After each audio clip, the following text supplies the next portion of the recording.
Que a graça do Senhor esteja com a amada igreja. É um prazer para nós podermos estar com vocês aqui nesta manhã. Nós estaremos partindo logo que terminar o culto. Vamos estar viajando hoje até Recife de avião e de lá para Maceió de ônibus. E passar essa próxima semana com o Daniel e a Paulinha e continuando a revisão do estudo de Gênesis. Pode orar por nós nisto. Também deem graças ao Senhor conosco por portas que Deus está abrindo. No domingo passado tive a oportunidade muito boa com um homem e uma mulher que convivem juntos há muitos anos, mas não são casados. Entendem que há muitos conflitos entre eles e tive a oportunidade de apresentar o Evangelho na sua casa pela primeira vez. Faz muitos anos que eu venho procurando evangelizá-lo no açougue dele e ele escuta bem. São católicos, mas precisam de Cristo. Teve outro casal na sexta-feira que anteontem fez uma semana e o homem lá naquela casa professou a fé em Cristo. Deus está abrindo portas. O pedido de oração seria que Deus possa nos mostrar um lugar mais próprio para as nossas reuniões. O primeiro andar não é muito acessível para as pessoas, onde nós atualmente nos reunimos em nossa casa. Vamos abrir as nossas Bíblias então a João capítulo 6. João capítulo 6. E enquanto vocês estão procurando, nós vamos estar estudando a primeira multiplicação dos pães. E é bom que nós compreendamos inicialmente que de todos os milagres relatados na Bíblia que Jesus fez, o único que é relatado em todos os 4 evangelhos é este aqui, a multiplicação dos pães para os 5.000 homens. Então, se é repetido essas 4 vezes, deve ter uma importância bem importante para nossas vidas. Deixa eu só ler Marcos capítulo 6, versículos 30 a 32. Não precisa abrir lá não, mas só para ajudar a criar um pouco o que está acontecendo aqui. Detalhe que João não mencionou. Eles voltaram os apóstolos à presença de Jesus e lhe relataram tudo quanto haviam feito e ensinado. Quer dizer, Jesus já os tem enviado na missão de curar pessoas e pregar o Evangelho. E eles voltam então dando relatório da sua missão. E ele lhes disse: vinde repousar um pouco à parte num lugar deserto, porque eles não tinham tempo nem para comer, visto serem numerosos os que iam e vinham. Então foram sós no barco para um lugar solitário. Esta então é a situação. Jesus e os discípulos muito cansados, procurando servir as multidões, e olhe lá que muitas vezes pessoas são muito exigentes no tempo da gente. Eles não tinham nem tempo suficiente para se alimentar. Pois bem, vamos ficar em pé então para a leitura de João capítulo 6, os versículos de 1 a 21. Depois destas coisas, atravessou Jesus o mar da Galileia, que é o de Tiberíades. Seguia-o numerosa multidão, porque tinham visto os sinais que ele fazia na cura dos enfermos. Então subiu Jesus ao monte e assentou-se ali com os seus discípulos. Ora, a Páscoa, festa dos judeus, estava próxima. Então Jesus, erguendo os olhos e vendo que grande multidão vinha ter com ele, disse a Filipe: onde compraremos pães para lhes dar a comer? Mas dizia isto para o experimentar, porque ele bem sabia o que estava para fazer. Respondeu-lhe Filipe: não lhes bastariam 200 denários de pão para receber cada um o seu pedaço? Um de seus discípulos, chamado André, irmão de Simão Pedro, informou a Jesus: está aí um rapaz que tem 5 pães de cevada e 2 peixinhos. Mas isto que é para tanta gente? Disse Jesus: fazei o povo assentar-se, pois havia naquele lugar muita relva. Assentaram-se, pois, os homens em número de quase 5.000.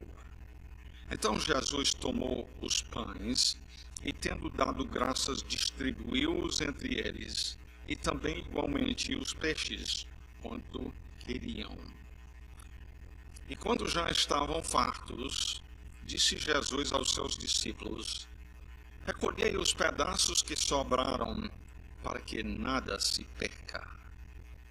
Assim, pois, o fizeram, e encheram 12 cestos de pedaços dos 5 pães de cevada que sobraram aos que haviam comido. Vendo, pois, os homens o sinal que Jesus fizera, disseram: este é verdadeiramente o profeta que devia vir ao mundo.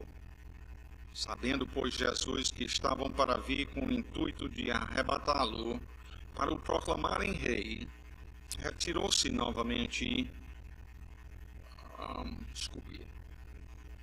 O vento levou aqui. Retirou-se novamente sozinho para o monte. Ao descampar o dia, os seus discípulos desceram para o mar e, tomando um barco, passaram para o outro lado, rumo a Cafarnaum. Já se fazia escuro e Jesus ainda não viera ter com eles. E o mar começava a empolar-se, agitado por vento rijo que soprava.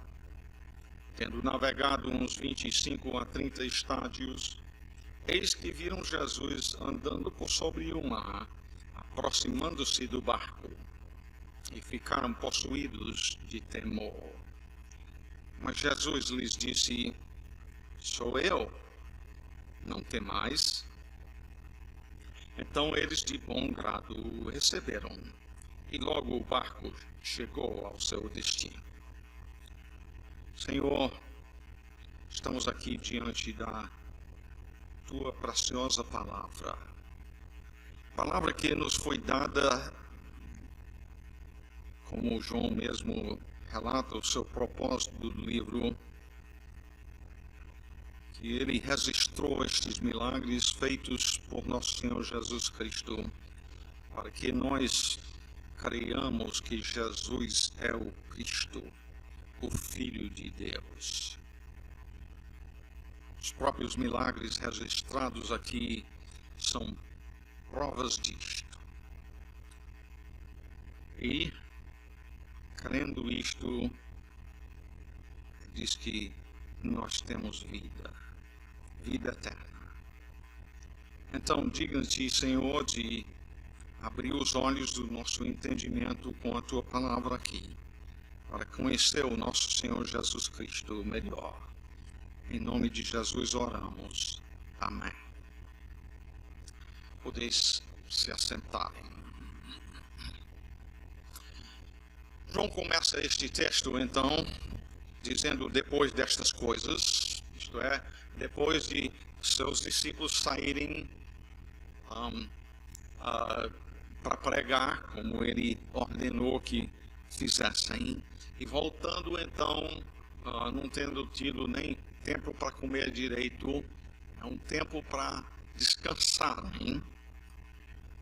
Diz, atravessou Jesus o mar da Galileia, que é o de Tiberíades. E aí, quando ele chega do outro lado, o que ele encontra? Seguia-o numerosa multidão, porque tinham visto os sinais que ele fazia na cura dos enfermos. Nós vivemos num mundo caído em pecado, e consequência do pecado temos doenças. É bom que nós compreendamos que nem sempre as nossas doenças são consequência direta do pecado. Indiretamente, sim, mas nem sempre quando adoecemos é porque nós temos cometido algum pecado agora que levou a isto. Tiago, capítulo 5, se não me engano, é versículo 15, que fala que se tiver, falando de doente, se tiver cometido pecados, seriam perdoados, mostrando assim que nem sempre a doença é consequência direta do pecado. Então, tem uma multidão de gente seguindo a Jesus, e João deixa aqui muito claro o motivo deles estarem seguindo a Jesus. Seguiu numerosa multidão porque tinham visto os sinais que ele fazia na cura dos enfermos. Os milagres eram sinais para apontar que Jesus é o Cristo, o Filho do Deus vivo, como diz em João 20, 30 e 31. Agora, é importante compreendermos que esta multidão está seguindo a Jesus, mas são pessoas regeneradas, pessoas convertidas? Não, estão seguindo a Cristo meramente por esta questão física dos milagres.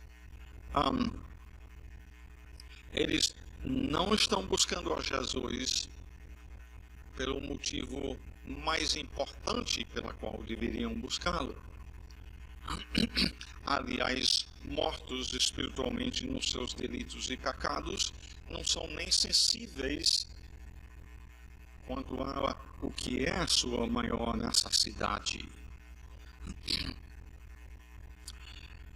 Jesus sabe por que estão seguindo a ele. É claro que ele sabe.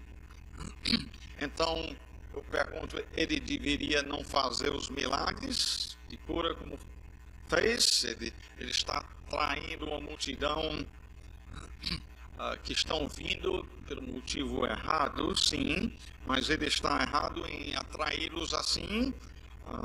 Obviamente, Jesus nunca pecou, nunca fez nada de errado. Ele nunca fez um milagre para entreter as pessoas. Estando aqui, por exemplo, ele não deu um pulo lá por cima da mesa lá atrás, lá para fora, para simplesmente entreter as pessoas. Ele não pegou uma mangueira como temos aí fora e arrancou a força bruta simplesmente para se mostrar, para entreter as pessoas.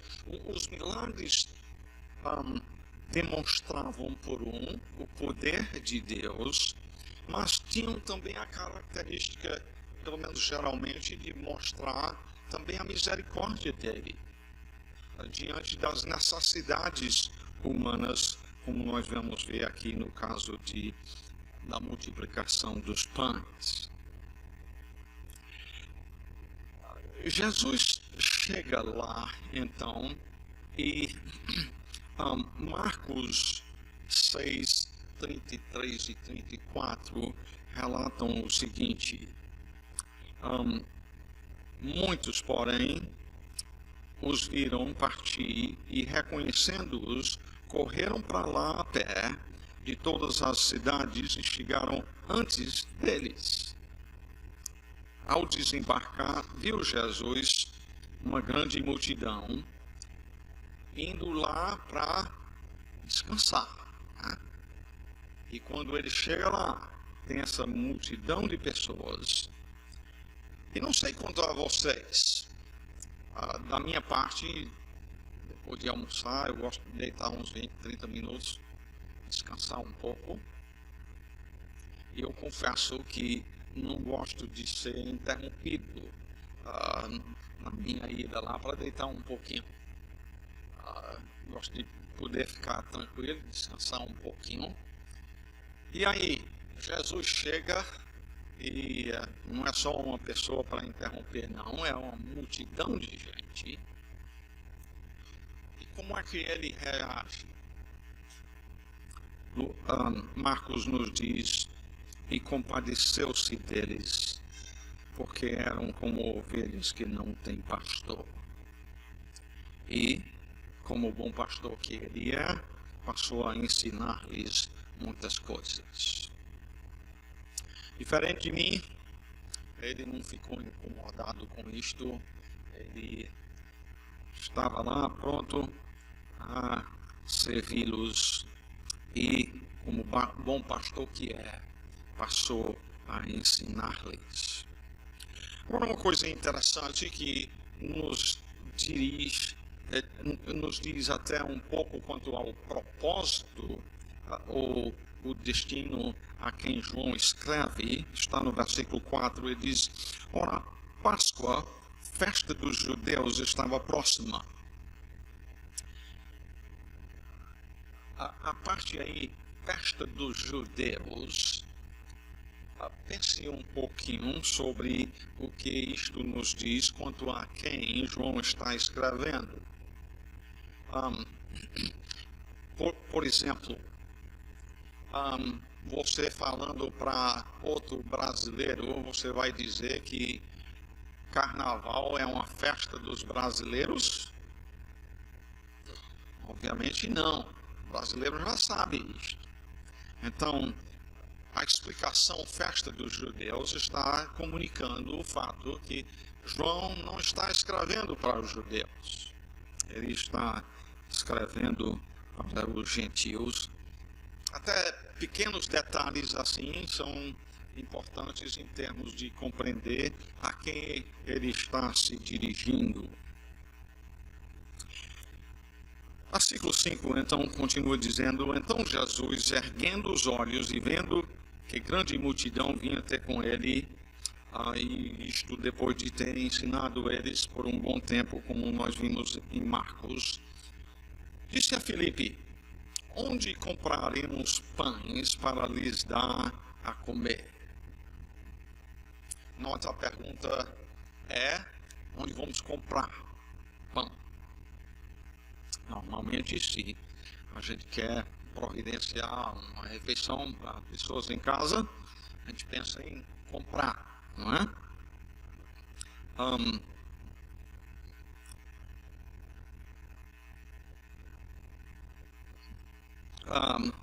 Aí no versículo 6, João explica: mas dizia isto para o experimentar, porque ele bem sabia o que estava para fazer, né? Ele, sendo Deus, ele já tinha planejado que iria fazer a multiplicação dos pães, mas de qualquer maneira, para estimular o pensamento dos apóstolos, para verem o tamanho da dificuldade de poderem providenciar para este grupo de pessoas. Filipe então responde: não lhes bastariam 200 denários de pão para receber cada um o seu pedaço? Não para satisfazer bem, mas só para, pelo menos, fortalecer por pouco tempo 200 denários não seria suficiente. Denário era o dinheiro que a pessoa ganhava num dia normal de trabalho. Então, deveríamos pensar em pelo menos uns 8 meses de salário. E Filipe diz, nem 8 meses de salário não daria para comprar pão suficiente para esta grande multidão.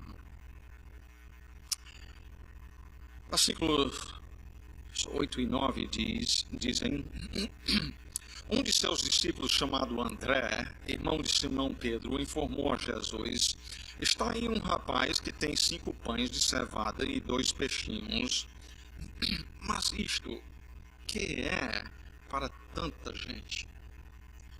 E nestes versículos já começamos a ver e vamos ver mais e mais detalhes da questão do tamanho do grupo, a dificuldade para dar de comer a tanta gente. Interessante que André diz isto.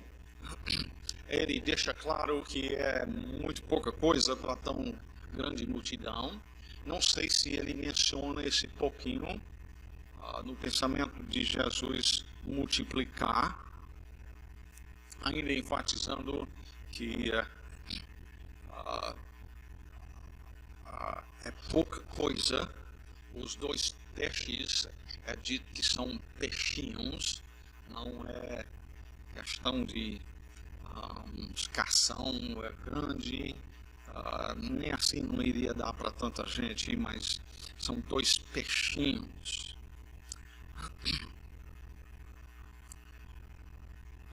O que João está fazendo, então, é chamando nossa atenção ao tamanho da multidão e quão grande foi o milagre. Quem era o dono desta merenda? Era um rapaz, né? Rapazes comem muito. Eu criei 7. Eu sei o que é dar de comer a rapaz.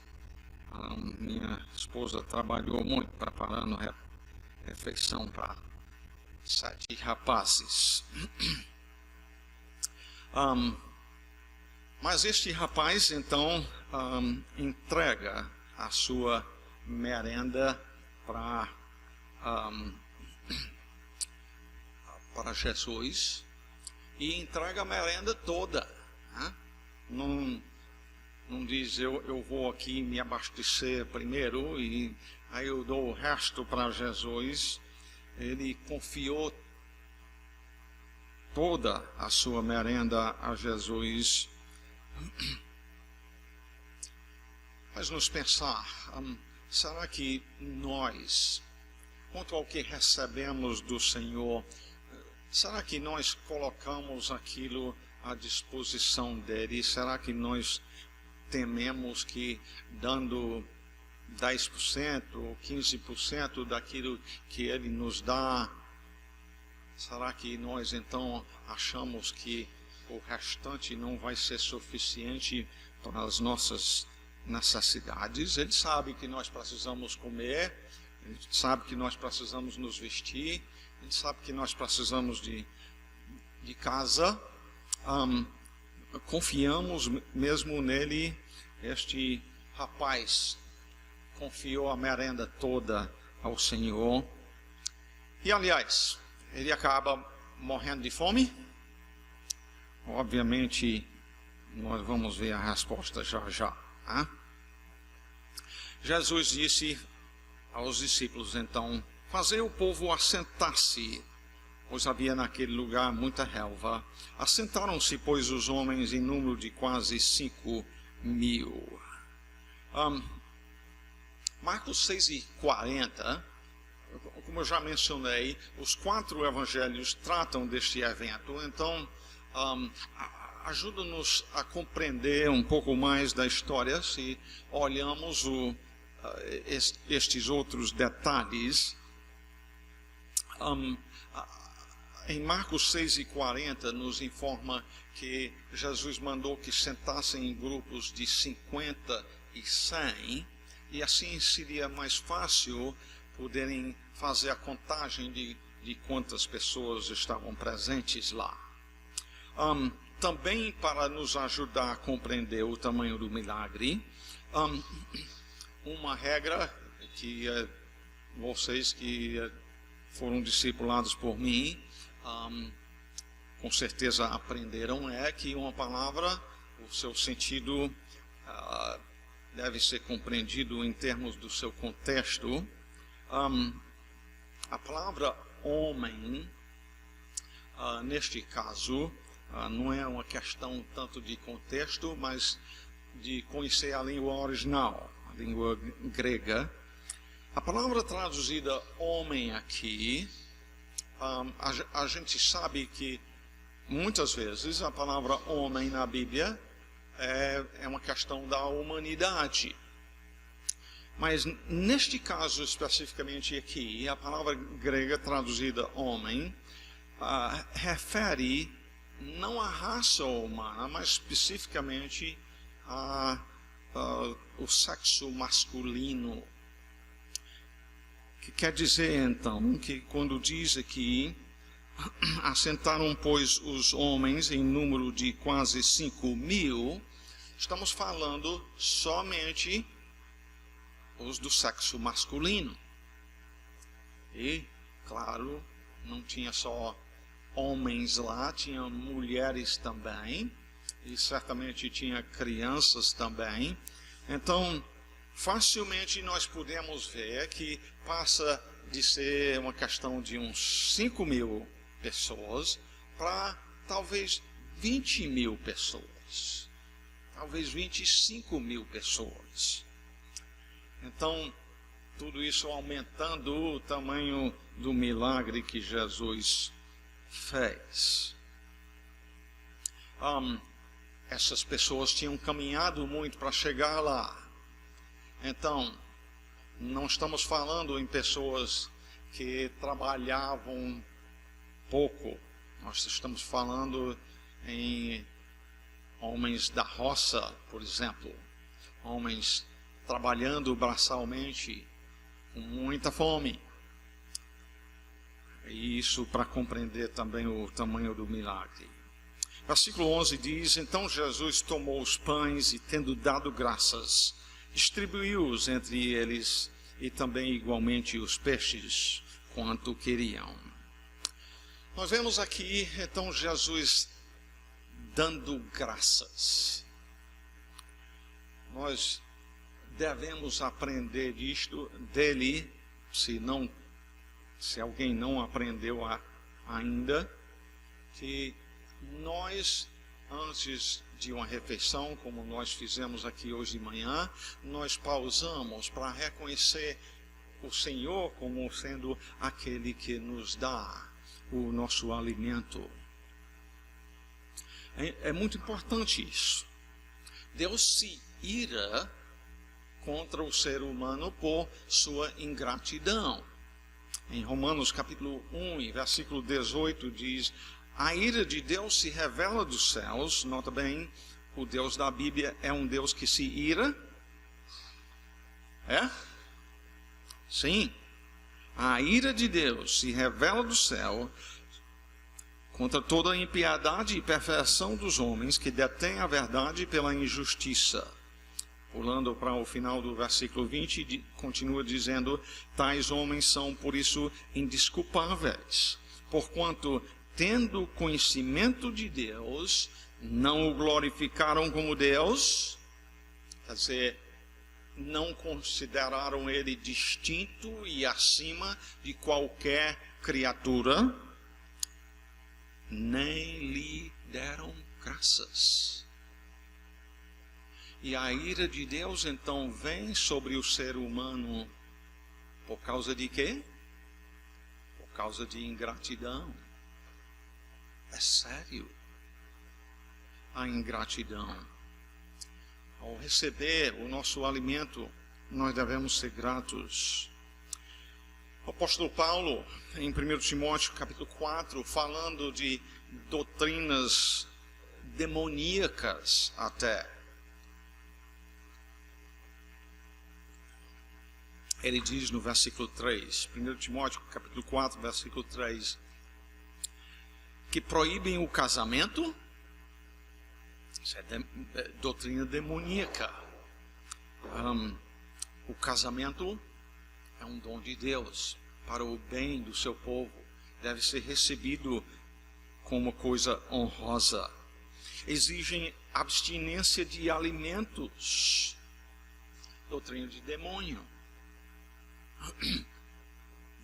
No nosso tempo não tem alimentos proibidos pelo Senhor. Mas nota bem com isto, diz alimentos que Deus criou para serem recebidos com o quê? Ações de graças. Pelos fiéis e por quantos conhecem plenamente a verdade. Pois tudo que Deus criou é bom e recebido com ações de graças. Está aí de novo essa expressão, nada é recusável. Quer dizer, é importante da nossa parte a gratidão. E quantas coisas não passam no dia a dia da nossa parte, a gente nem agradecendo. Muitas vezes a gente olha para o assassino como sendo um grande pecado, o estuprador e assim por diante, e obviamente são crimes muito graves que até a sociedade reconhece. Mas a ingratidão também é grande pecado contra Deus. Ele se ira contra os ingratos. Para nos informar, então, quanto à fartura que houve, João nos informa que Jesus preparou bastante comida para comer o que queriam, tá? Isto aí no final do versículo 11 diz, e também igualmente os peixes, quanto queriam. Houve fartura. Pergunto, Deus tem providenciado o alimento milagrosamente na sua casa? Ele tem feito pão cair do céu lá na sua cozinha? Aliás, quando ele fez o maná cair do céu, lá no deserto, providenciando para Israel durante 40 anos, ele não botou na panela não, né? Ele botou lá na rua onde tinham que sair e ajuntar. Lê o texto direitinho lá, que você verá isto. Como é que Deus costuma providenciar para as nossas necessidades? Normalmente não é milagrosamente. Não estamos desfazendo o poder dele de fazer isto. De fato, estamos aqui afirmando que ele tem este poder de fazer isto. E ele tem o poder de fazer isto hoje em dia? Tem. Mas se a gente olhar o todo das Escrituras, nós vamos encontrar que poucas vezes ele tem feito isto. Muita gente viveu aqui neste mundo e nunca comeram uma refeição que o Senhor providenciou milagrosamente. Normal é ele providenciar por meio do nosso trabalho, que é para o nosso bem. Ele sabe, ele trabalha, ele sabe que o trabalho é para o nosso bem. A gente trabalhar para ganhar o que nós comemos. Continuando com o versículo 12, e quando já estavam fartos, nota mais uma vez falando da abundante provisão, disse Jesus aos seus discípulos, recolhei os pedaços que sobraram para que nada se percam. Me lembro um bocado de anos atrás, onde Deus usou este versículo na minha vida. Se não me engano, foi lá no Paraguai, aqui do Ceará, lá perto da Jejoca. E talvez eu nem era casado ainda neste tempo. Quando, lendo e meditando nesse texto, eu fiquei pensando: ajuntem os pedaços que sobraram para que nada se perca. E eu fiquei pensando, Jesus acaba de pegar 5 pães, 2 peixinhos, dá de comer 20, 25 mil pessoas, e ainda está preocupado que nada se perca. E eu fiquei pensando, se ele que tinha esse poder e eu não tenho, será que ele se agrada de eu então desperdiçar aquilo que ele providenciou para mim?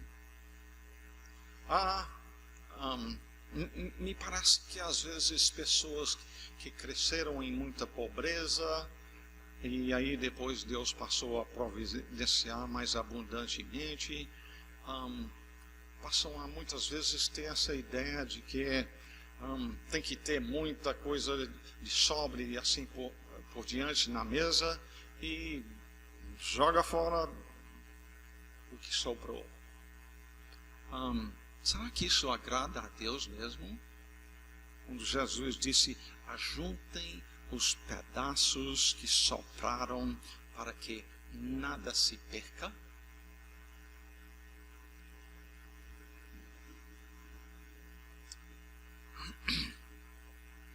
Versículo 13 continua dizendo: assim pois o fizeram, e encheram 12 cestos cheios de pedaços dos 5 pães de cevada que sobraram aos que haviam comido.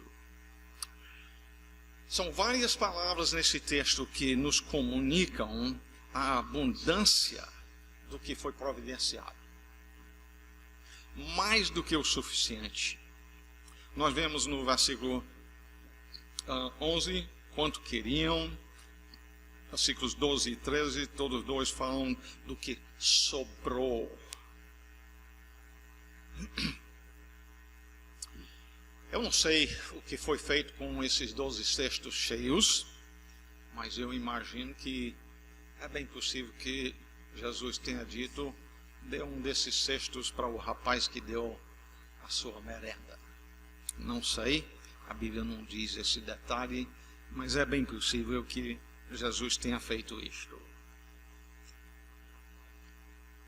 Continuando, o versículo 14 diz: quanto ao resultado deste milagre na vida deste grupo de pessoas que estão presentes, buscando a salvação da sua alma, não estão lá porque têm visto os milagres de cura que ele tem feito. E agora todo mundo vê outro grande milagre. Não somente a cura do corpo, mas agora a provisão do alimento para o corpo. E vendo este milagre, eles concluíram: ele é o profeta.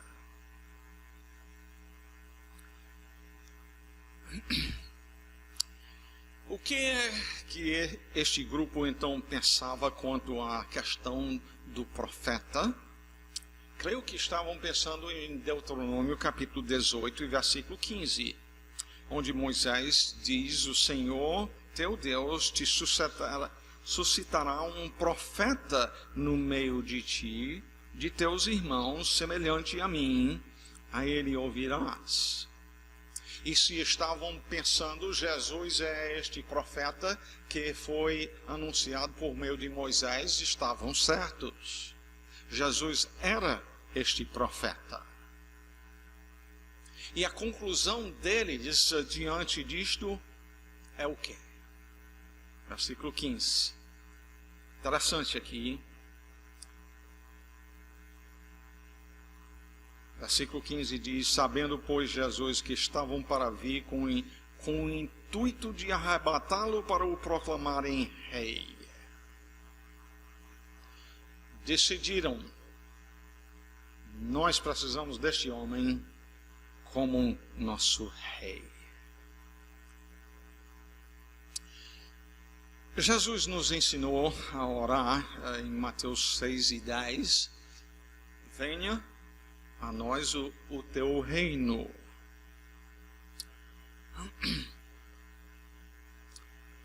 O que é necessário neste mundo para que nós vivamos vidas tranquilas e mansas, num mundo cheio de pecado? Já que o homem é egoísta por natureza e tende a fazer o mal ao seu próximo, segundo diz em 1 Timóteo capítulo 2, versículos de 1 a 4, é necessário que haja governo que pune o mal. Nós temos vivido há muito tempo numa sociedade que não vê a punição do mal como sendo importante. Primeiramente porque não conhecem a Deus, que é justo, que se ira contra o pecado, um Deus que é chamado de um Deus vingador, que castiga, e consequentemente em casa nós não temos praticado a disciplina dos filhos, e também os policiais sofrem muito quando punem quem pratica o mal. Que Deus possa nos abençoar, que compreendendo melhor quem é Deus, nós pensemos diferentes quanto a isso. É justamente quando o mal não é punido que muitos entram na desgraça nas suas próprias vidas, porque o coração pede o que é dos outros, por exemplo, e se não tem punição para o ladrão, em termos dele sofrer prejuízo, em vez de ganhar o que ele quer, os outros vão ver e seguir o exemplo também. Quando Jesus vier a reinar neste mundo, vai ter perfeita justiça. Entre os homens nunca vai ter, mas nós devemos ver a punição do mal como sendo o bem para a sociedade. Quanto a Jesus, diz em Apocalipse 19, versículo 11, vi o céu aberto, e eis um cavalo branco. O seu cavaleiro se chama Fiel e Verdadeiro, e julga e peleja com justiça. Em Êxodo capítulo 15, num cântico, depois de atravessarem o mar e os egípcios entrando também de atrevidos, Deus derramou a água por cima deles e os matou afogado. Lá no cântico que cantaram depois, chamam Deus de homem de guerra.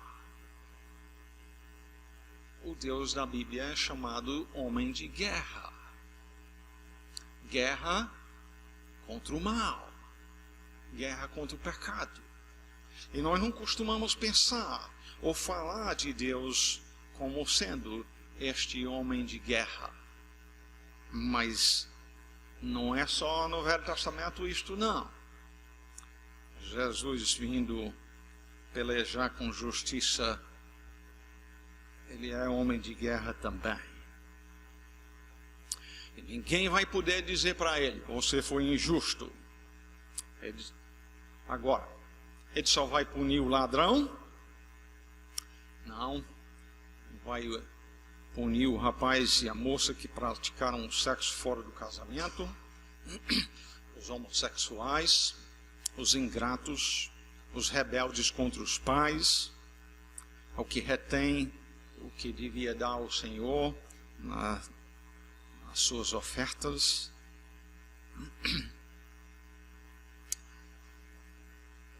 Talvez você pergunte: e qual é o castigo? Já que o ofendido é o seu Criador, toda ofensa contra ele é coisa imensa. A própria ingratidão, por exemplo, é grande ofensa contra o seu Criador. E digo de castigo eterno no lago de fogo. Se você pergunta, então, tem como escapar deste juízo justo, da ira de Deus? A resposta é sim. Você deve buscar isto diligentemente. Deve buscar mais do que você busca o pão, mais do que você busca por saúde. E o jeito dele é este: você tem que se arrepender dos seus pecados. Você precisa crer que Jesus Cristo morreu na cruz do Calvário, que Ele é o único meio de Deus poder perdoar um pecador, porque Ele é justo. Ele não pode meramente dispensar o seu pecado. Ou será punido em cima de Jesus Cristo para aquele que se arrepende do seu pecado e crê em Cristo, ou então será punido em cima do próprio pecador no lago de fogo para sempre. A pergunta que eu faço então é: você já se arrependeu do seu pecado? E não estamos falando aqui de meramente se arrepender quanto às consequências do seu pecado. Muitas vezes a gente vê pessoas até chorando por causa do que fizeram, mas chorando pelo que estão sofrendo de consequências. Me lembro 2 vezes acho que foi Assis, o nome dele, na cadeia municipal lá em Canindé, eu evangelizando lá, e ele chorando: pastor, eu não queria assassinar minha sogra não, mas um dia embriagado eu matei ela. E agora estou apanhando aqui na cadeia, é um lugar fedorento, minha família está sofrendo, e chorando. Mas isso é o arrependimento do mundo, em que se chora a consequência do pecado e produz morte, caminha para o inferno.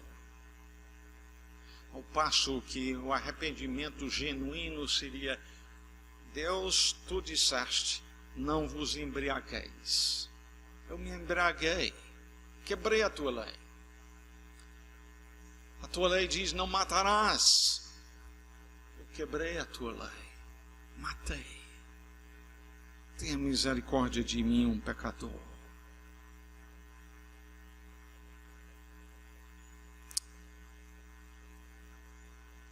Então, você já se arrependeu, você já creu em Cristo. Em seguida, ao novo nascimento, você deve ser batizado, fazendo confissão pública da sua fé em Cristo. No caso, o governo é importante no plano divino? A resposta é: quê? Sim, é. Mas o motivo pela qual a multidão está querendo fazer de Jesus um rei é correta? Jesus acabou de fazer o que para eles? Curou seus doentes, alimentou, satisfez a barriga. E a multidão viu isto. Certamente eles estavam pensando: um homem que pode fazer isto, ele pode ajuntar um bom exército, para expulsar daqui os romanos do seu domínio sobre eles. Mas aí devemos perguntar, e por que os romanos estavam dominando sobre eles? E a resposta é para cumprir aquilo que Deus havia dito em Deuteronômio 28. Deus disse: se vocês me obedecerem, vão ser abençoados. Por outro lado, se desobedecerem, isso aqui vão ser as consequências. E o que estão sofrendo aqui debaixo do domínio dos romanos foi justamente aquilo que Deus disse que aconteceria por causa dos seus pecados. Eles queriam Jesus como rei, mas não rei sendo senhor das suas vidas. Para cada dia acordar e dizer: Senhor, o que tu queres de mim hoje? Tu és o dono da minha vida. Não seja feito aqui a minha vontade, e sim a tua.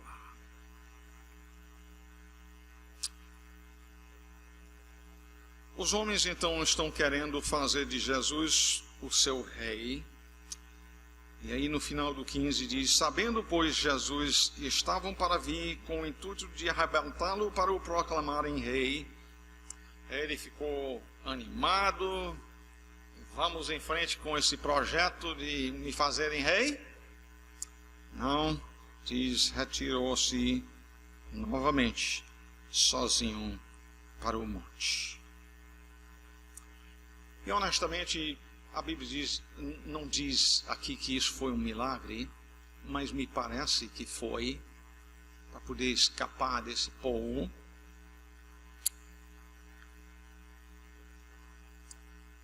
Versículo 16 diz: ao descambar o dia, os seus discípulos desceram para o mar e, tomando um barco, passaram para o outro lado rumo a Cafarnaum. Novamente, para compreender o que está acontecendo aqui, nós precisamos da ajuda de outro dos evangelhos, nesse caso, mais uma vez, Marcos capítulo 6. E preste bem boa atenção enquanto eu leio o versículo. Logo a seguir, compeliu Jesus os seus discípulos a embarcar e passar adiante para o outro lado a Betsaida, enquanto ele despedia a multidão.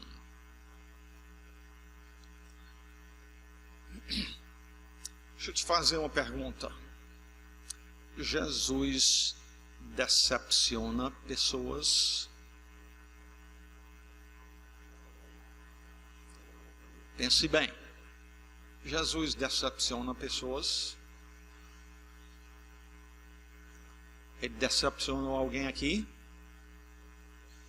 O povo queriam fazer dele o quê? O rei. Ele aceita? Não. Aliás, isso aí é falando da multidão, que no caso não são discípulos genuínos de Jesus Cristo, porque mais tarde vai dizer, ainda no capítulo 6, e versículo 44, diz: contudo há descrentes entre vós, e versículo 66 diz: à vista disto, muitos dos seus, o quê? Está me acompanhando aí? João 6,66, muitos dos seus, o quê? Discípulos o abandonaram e já não andavam com ele. Discípulos, seguidores, não regenerados, não salvos, perdidos, acompanhando Jesus por motivos errados, saúde, alimento. Mas os próprios 12, eu pergunto, quando Jesus despediu a multidão,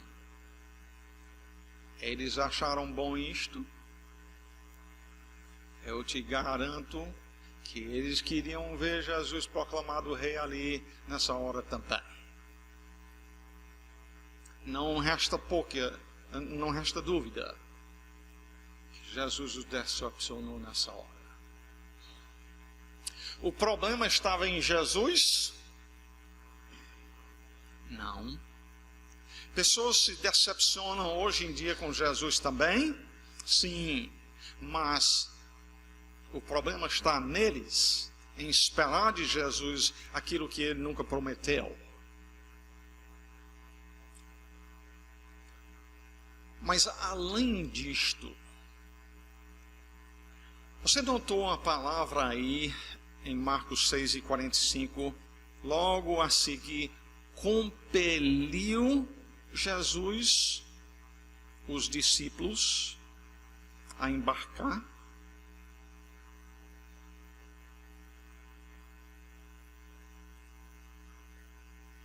Nossos corações são enganosos e maus. Nós não desejamos naturalmente a glória do Senhor. E nem nós sabemos o que é melhor para nós mesmos. Para os discípulos já era grande decepção Jesus não aceitar ser feito rei.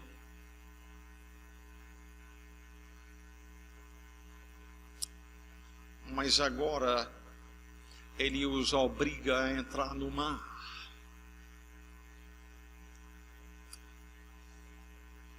A palavra correta para entender compeliu é obrigar.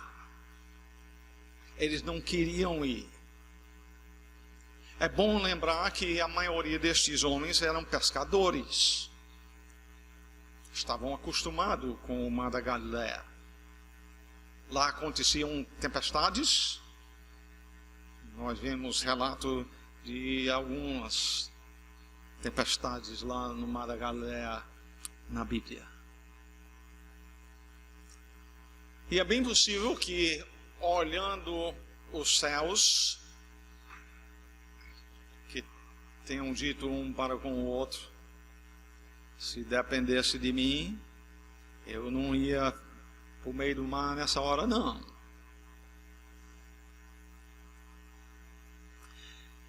Nota bem que horas são ao descambar o dia. No versículo 16 aí diz isso. Talvez lá para 5 horas da tarde. E não esqueçam que eles já tinham ido para esse local para fazer o quê? Você se lembra? Jesus disse, vamos lá para descansar. Está certo que não tinham tido tempo antes para comer, mas o comer Jesus tinha providenciado bem. Mas estão cansados. 5 horas da tarde. E você lê este texto aqui, digamos de 16 a 19, ao descambar o dia. Deixa eu só dizer que você lê isto dentro de menos de 1 minuto, poucos segundos. Mas o tempo que se passa aqui não é só poucos segundos para passar para ver o resultado. Ao descambar o dia, os seus discípulos desceram para o mar e, tomando um barco, passaram para o outro lado, rumo a Cafarnaum. Já se fazia escuro e Jesus ainda não viera ter com eles, e o mar começava a empolar-se, agitado por vento rijo que soprava. Tendo navegado uns 25 a 30 estádios, eis que viram Jesus aproximando por sobre o mar, andando sobre o mar, aproximando-se do barco. E dentro de poucos segundos, na nossa leitura da coisa, Jesus já está chegando, né? Mas tem um detalhe aí que nós precisamos compreender.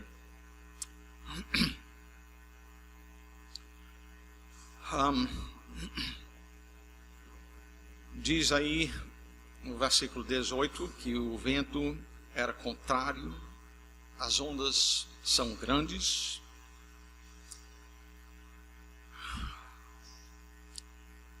Quando a gente está no centro da vontade do Senhor, sempre as coisas andam agradáveis. Nós tendemos a pensar que se a coisa não está andando do jeito que a gente gostaria, tem alguma coisa errada.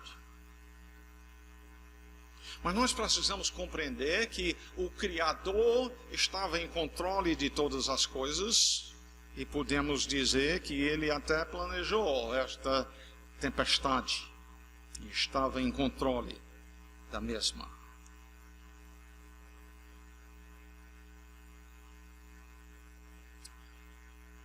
Novamente olhando Marcos capítulo 6 para um detalhe, Marcos 6 e 48 diz: vendo-os em dificuldade a remar, porque o vento lhes era contrário, por volta da 4ª vigília da noite, veio ter com eles andando por sobre o mar e queria tomar-lhes a dianteira.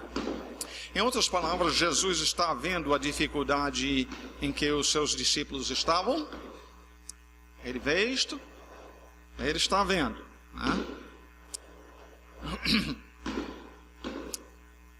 Agora, aí diz 4ª vigília da noite. E é onde, compreendendo um pouco da cultura daquele tempo, compreendendo o uso das palavras, vai nos ajudar a compreender uma coisa aqui. A 4ª vigília da noite era assim. A primeira era de 6 horas da tarde até 9 horas da noite, de 9 à meia-noite, a segunda. A terceira então seria de meia-noite às 3 horas. E a 4ª vigília então seria de 3 horas da madrugada até 6 horas da manhã. Em outras palavras, para quem ia para descansar, já tem passado aqui mais ou menos umas 10 horas deles remando. E o problema era que se parasse ali de estar remando, o vento sendo contrário, vai levar eles para trás. E aí nessa hora, naturalmente, eles estão pensando: mas Jesus nos ama muito, não é? Do jeito que você estaria pensando no meio de tal dificuldade, não é? Ah, se fosse. Nossa confiança nele dominar todas as circunstâncias, saber em que dificuldades nos colocar para o nosso bem. Nós esquecemos, apesar de saber que todas as coisas cooperam para o bem daqueles que amam a Deus, a gente no meio da dificuldade esquece e questiona: Senhor, o que está acontecendo? Você esqueceu de nós?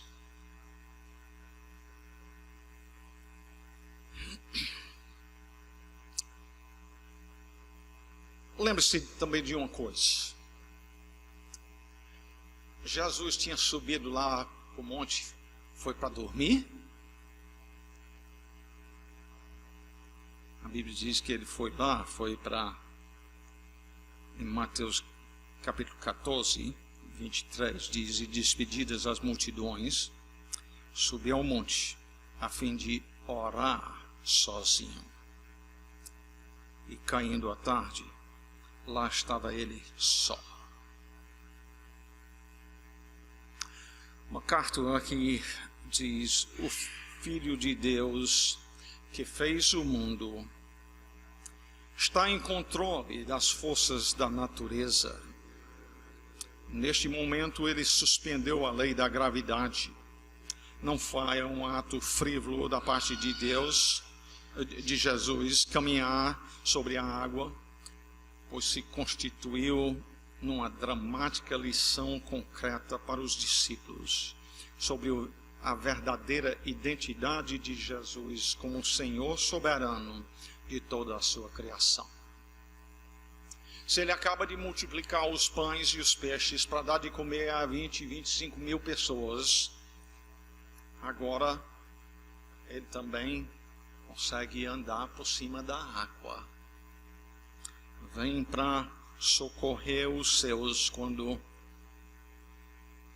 estão que acham que não dá para ir mais. Pois bem. E nessa hora ficaram possuídos de temor.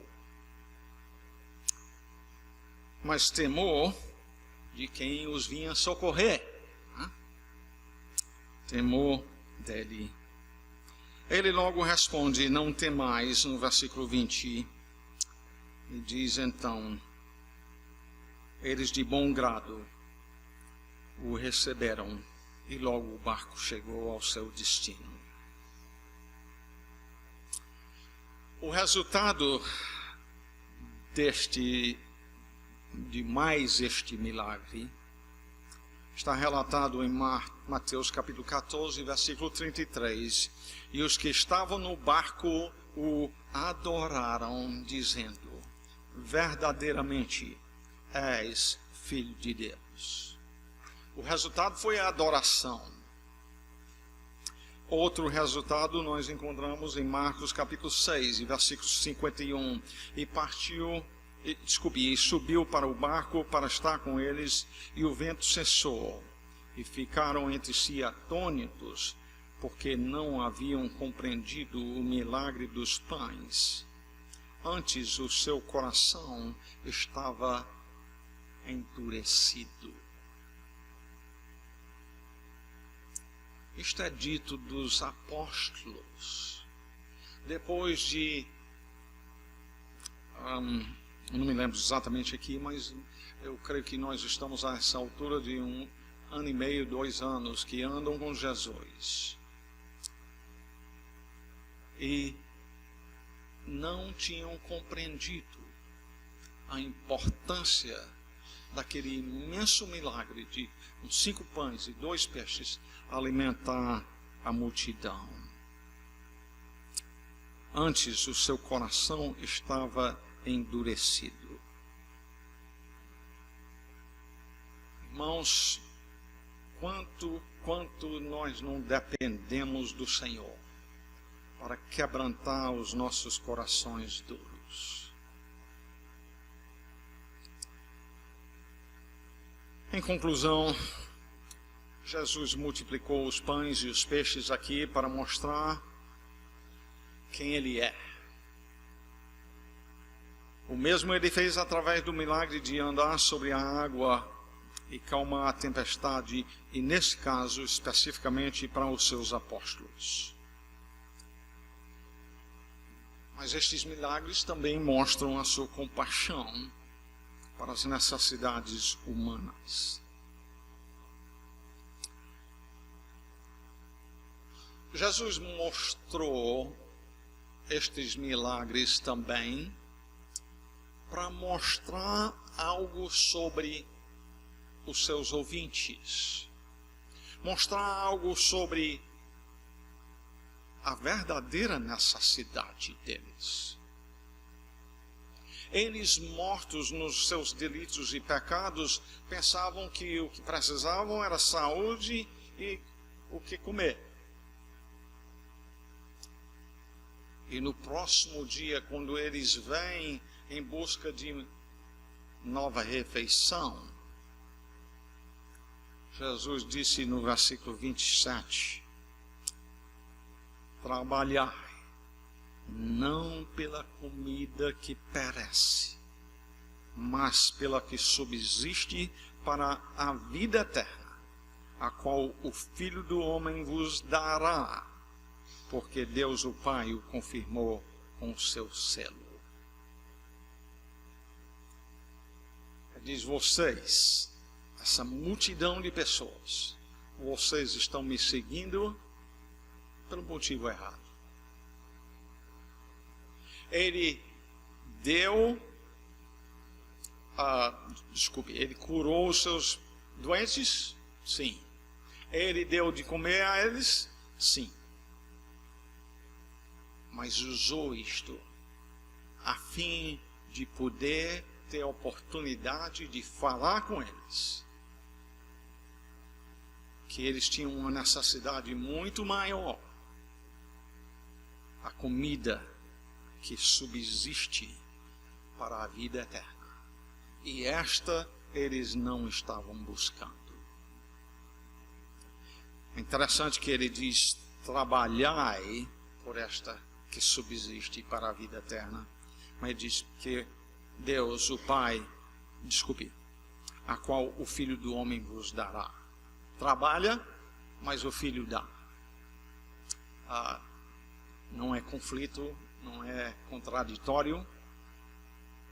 Ele nos chama a buscar o Senhor, mas a verdade é que Ele dá de graça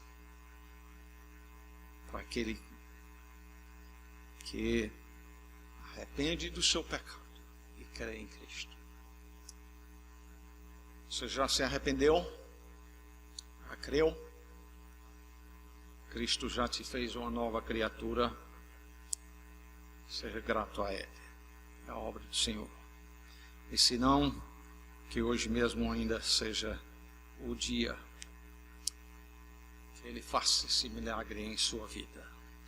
Muito obrigado, Senhor, por Tua preciosa palavra que estudamos aqui nesta manhã. Que o Senhor venha a usar isto na vida de cada um que está aqui.